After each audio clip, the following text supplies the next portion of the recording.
Hey guys, welcome to another week of WoW Weekly with Myst, and for this week's events we have the Fated Raid, and it's going to be Sanctum of Domination. Pet Battles will be the weekly, and the PvP Brawl is going to be Deep Wind Dunk. Also worth noting that we still have the leveling buff, the Winds of Wisdom, and we're gonna have that until the pre-patch, which we have no date on, so yeah, you're looking at having the buff for a while. I would say probably a good month. But yeah, more info on the end date in the future on that one. I do think we are gonna get a date soon for the pre-patch for Dragonflight, though. We already have the release date. So I think it's just a matter of time before we have that announcement. Okay, so starting with the news, we're going to go over some more transmog pieces. In the past couple of weeks of WoW Weekly, I've been going over the tier set appearances that will be available. We have 2 more available now, and that is the Mage and the Druid. So here's the Mage for LFR. This is the one for normal, heroic, and mythic, elite PvP, and gladiator PvP. Personally, I'm not too into this look. Yeah, I've said it before, and I'll say it again. When something looks horrible, throw purple on it. So this is my favorite one out of all of them. Yeah. Next up we have the Druid set. So this is the LFR, the normal, heroic, and mythic, elite PvP, and gladiator PvP. Now, I know where they're going with this set. You know, it's clear that it looks like a bird, but something's off about it.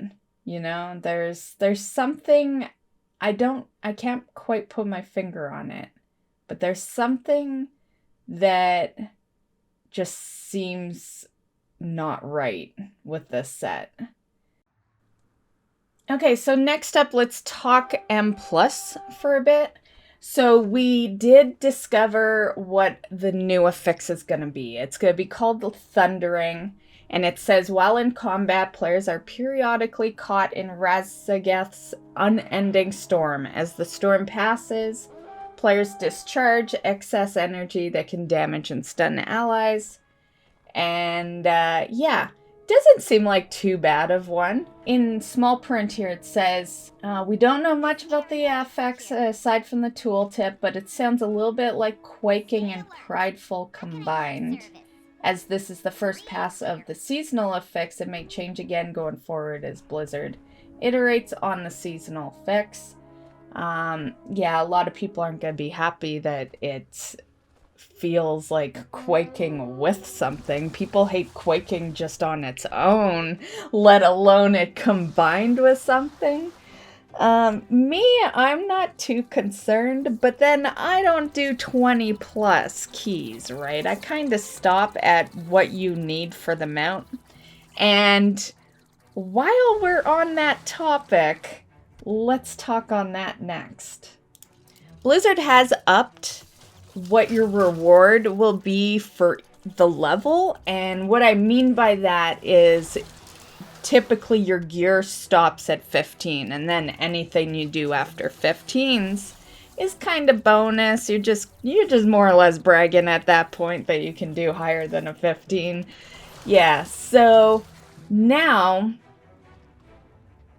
it's gonna go up to 20. This right here is the chart. So you can see that the gear will be, at least for the first season, it will be 421 on a 20. Now, unfortunately, this is what happens when you have people in the game, you know, going higher and higher, right? Now it's become the norm. And now if you want to have a full like the best gear that you possibly can each week, you're forced into doing 20s now too. Now, there is a possibility that it kind of goes like it did with Legion and BFA, because I noticed that with Legion and BFA, 10s felt like what 15s feel like in Shadowlands. So they might scale it maybe a bit. I don't know, to make it yeah, it's hard to say because it's not like there aren't achievements that involve you doing 20s. So, I don't know. My feelings on this one is I'm not really upset about it, but then I have really stepped away from M+, and I don't give a shit about much. So, I'm pretty sure M+ regular players might be a little more upset. Me personally, Shadowlands opened my eyes to a whole other world of gaming, pretty much. So, yeah, that's how boring Shadowlands was. So I don't know. I think people who go higher do deserve to have some gear. I just hate that everyone's gonna feel like they have to do a 20 to keep up. Have you guys seen the mount? Let's go to that next. Because this first season has made me not even really want to do it from what I've seen so far. Like, having to do the 20s for the vault loot. Like, you'll get your vault loot no matter what, but, like, to get the max loot, and I like getting the max loot. I just don't want to be forcing myself into 20s to do it. Yeah. At that point, I'd almost rather just go back to raiding, because, like, how it worked for me is raiding requires more people, right? It's easier to form a small little 5-man group and do a mythic, right? So I had kind of, like, halted raiding a bit for M+, but that was because 15 was all you really needed for the vault, and also your KSM and all that. If I'm gonna be forced into doing 20s, you know, it does bring up a fact. Will we need to do 20s now to get KSM? Because KSM was always the last M+ level that you could get gear on, right? So, yeah. So let's look at the mount. Here is the mount. This is the Hailstorm Armoredon. I believe that's how you say it. This guy is not very pretty. I'm just gonna say this is such a horrible mount. Like, the spikes are kind of cool, I guess. You guys are stuck with this. Like, if they don't change this mount, you're stuck with this mount all of Dragonflight, because we all know how M+ works. Right? It's the same mount, but different color. Yeah, looks like I don't have to work hard at M+ in Dragonflight. Yeah, I'm so glad I finally got out of this, like, FOMO funk, and I don't care about having everything now. Because I would be going after this mount that is horrible looking. You know, and who knows, I might have to be doing 20s to get them, because maybe, like, we all go off score now, but maybe the score is lower now on a 15 and they want you doing 20s to get your KSM. Who knows, right? KSM has always been on the highest M+, so the highest M+ that you can get gear for anyway. So you never know. This might actually be a tougher one to get at. So yeah, I think you gotta really like your M+ and your KSM. I like M+ a lot, but I like it at my own pace. Here's a screenshot. Mr. GM actually tweeted this, so I thought I'd add it into our news this week. And And yeah, he was somewhere where it said floating mounts are not allowed here. I guess my question is, what the fuck is floating mounts? You know, is that a swimming mount? You know, maybe, I think right now, if you like try to hop on your swimming mount on ground, it'll just say you cannot do that here or something like that. So maybe they just change the text of that. And yeah, maybe that's what it means. Floating mounts, you know, as in swimming mounts can't fly. That's what I'm guessing.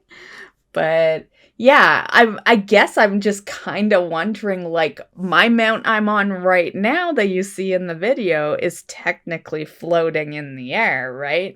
Yeah, and we can't fly in this dungeon, so that's a ground mount floating. So I guess I'm just wondering, like, is that what they mean? You know, that you can't, in that particular area, maybe he couldn't use a mount that doesn't touch the ground, you know? But yeah, I thought that was a very interesting. There's been a new achievement added to the Dragonflight beta. It is for the severe elite players, you know, like the top 0.1%. So it's called Crimson Soloist, Dragonflight Season 1. So this is a PvP achievement, and you have to end the first season of Dragonflight PvP in the top 0.1% of the solo shuffle ladder. That will require 50 games a one on your faction. And this will reward you a title, and that title is Crimson Soloist. Okay, so on to some classic news. First thing is Classic Wrath of the Lich King is getting an esports event. So the first event is going to be like a PvE focused event, and it's already kind of been set up. So there's the guild called Progress and the guild called Space Force. They're going to race against each other. So this is called the Undying Challenge for the guild teams that I mentioned. You can watch it on either YouTube or Twitch on October 22nd and 23rd. I'll remind you the week of, so you don't have to worry about that. I'm glad to see that it's on both YouTube and Twitch, because I don't really like watching streams on Twitch. I prefer YouTube. But one thing I do think YouTube needs, on top of many other streaming features, we are lacking a lot. But one thing in particular is the perks, because a lot of people will just choose to watch it on Twitch because sometimes you get drops for in the game. So you get like an item, an in-game item by watching a stream. There's like in-stream perks on Twitch, and I think YouTube really needs a system like that. The arena one, it's going to be for a prize pool of 100,000 US, and that one's going to be later on in November. It'll be November 11th to 13th on both YouTube and Twitch, and I'll remind you about that one again too. Signups are open now, so you have until October 28th to do your signups for the arena one. For more info, just type in Game Battles into your browser. That's where it's all held at. So, yeah. So the raids are open now on Classic, so you have access to Nax, Eye of Eternity, and Obsidian Sanctum. Blizzard did do a post saying Wrath Classic raids starting today, this was from the 6th, so since we last tested Nax in the Wrath Classic beta, we've made a number of fixes to the raid. Don't be surprised if attempts to skip bosses lead to disappointing results. And it's the disappointing results that I was curious of. I'm like, what do you mean by disappointing results? Like, can't you just tell us what happens if you try to skip bosses? So they are warning people to not skip bosses because, well, it could lead to disappointing results, whatever that is. So on the store, there has been some new items. You can see these cards. I'm a big fan of WoW cards. You don't really see it in my stream because a pack of cards is pretty small, but I do actually have my WoW cards in front of my statues on my little table that you see in the streams. Got them from BlizzCon, so one's like Alliance and one's Horde. These are them here, so here's a better picture. And I also have a pack of Diablo. So I'm a big fan of, collecting cards. I'm definitely gonna get my hands on this one. Plus, Bicycle is a pretty popular card company. So those are available in the shop, and they cost $14 US. There's also a pre-order you can do. It's a book. It's World of Warcraft Exploring Azeroth, Northrend. It is 168 pages, and it will be available on October 28th. So you would pre-purchase it, and then it would just get sent to you. It is hardcover. So the price on that one is 30 US. There's also some t-shirts from the Jinx site. I'm not a huge fan of these ones, which is a little unfortunate because I love getting Blizzard clothing. But yeah, not a huge fan of these ones. And I chose to leave the best item that came to the shop for last. And that is the little figurines. At first, it was announced as a China thing. Now we have seen that everyone will have access to it, so it is on, NA sites, and these are cool, but they sold out real fast.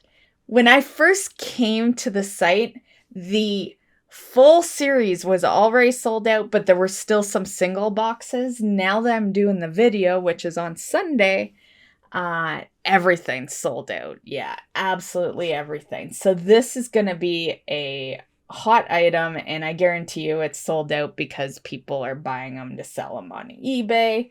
So yeah, the tough part is it's, and you'd be used to this if you're used to buying packs like this, but it is a bit of a gamble. So there's the single box that you can get for $20 US. So as you can see, here is all the characters that you can get a figurine for. The single box means you have a chance to get one of these, but you have no idea at purchase which one it is. It's a mystery box. And then here is the whole set. That would cost you $150 US. We'll have 6 blind boxes in there. They say that there is no repeated figurines if you're buying the whole set. And Illidan that you see in the middle, he's the secret figurine, which is unfortunate because he's not that I wouldn't want them all, but he's the major one I would want. So it sucks that he's the secret one. Because that means you can't really buy them straight out, hence why people are probably buying all these boxes to throw them on eBay, because they will make a lot of money if they get Illidan in those boxes. So yeah, that's unfortunate. Yeah. I really like him, and he's exactly like my statue, standing on the rock with 1 foot forward, and yeah, he definitely looks a lot like my statue looks. So I thought these were really cool, but they are gonna be tough as shit to get your hands on. They sold out pretty much immediately.